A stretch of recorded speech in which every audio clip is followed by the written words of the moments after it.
Gusto ko lang i-remind ka, kapatid, just in case lang naman na nakalimutan mo na. Bawat isa po sa atin, may nakahandang magandang plano ang Diyos. Panghawakan mo. The message is for you. May magandang plano ang Diyos sa buhay mo. At nais ng Diyos na baguhin ang sitwasyon mo. Nais ng Panginoon na gamitin ka bilang daluyan ng pagpapala. Nais ng Panginoon na makita sa atin yung tunay na buhay na binago ng Diyos. Yung buhay na nakipag-isa na kay Kristo. Ang sabi nga po sa isang verse, I am crucified with Christ, nevertheless I live. But yet not I, but Christ lives in me.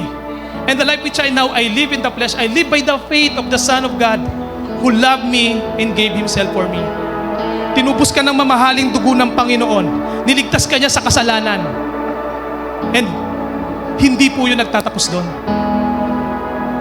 Sabi ng Panginoon, ako'y naparito para bigyan ka ng buhay at ng buhay na kaaya-aya, yung buhay na sagana.